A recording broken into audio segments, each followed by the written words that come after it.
Maladie coronarienne, coronaropathie. Définition.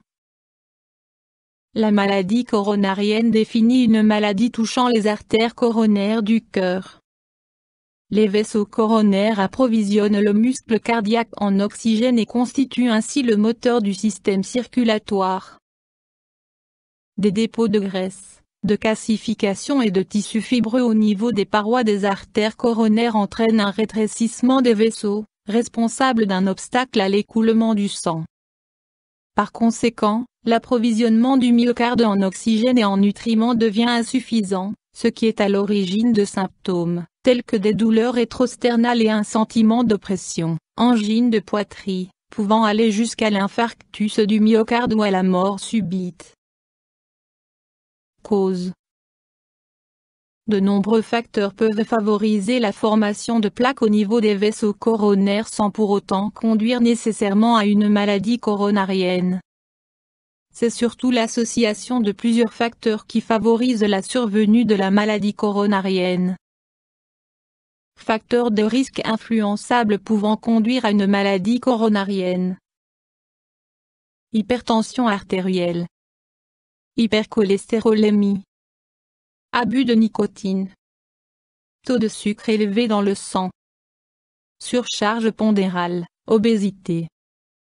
Stress. Sédentarité. Facteurs de risque non influençables pouvant conduire à une maladie coronarienne, âge. Prédisposition familiale. Sexe, les femmes sont protégées avant la ménopause par les œstrogènes. Troubles, symptômes.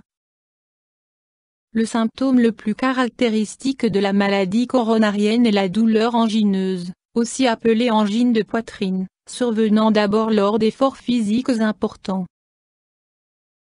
Lorsque la maladie progresse, les douleurs et la sensation d'oppression apparaissent déjà lors d'efforts modérés, exemple monter les escaliers, se pencher vers l'avant.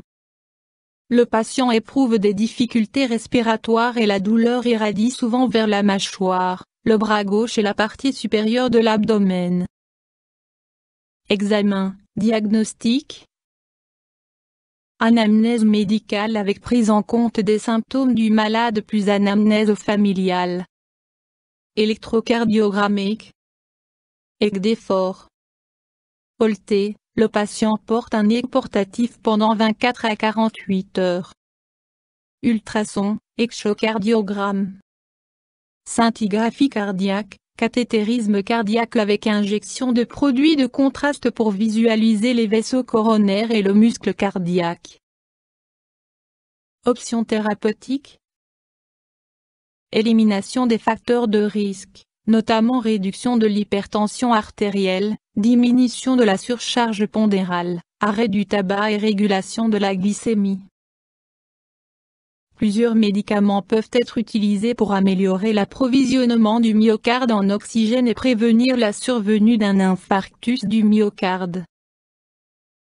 Dans de nombreux cas, le recours à ces médicaments n'est pas suffisant et une intervention chirurgicale s'avère nécessaire, dilatation du segment rétréci par un cathéter avec ballonnet ou pose d'un bypass court-circuitant les vaisseaux bouchés. Complications possibles. Sans traitement approprié, une partie du myocarde mal approvisionnée en oxygène se nécrose et meurt.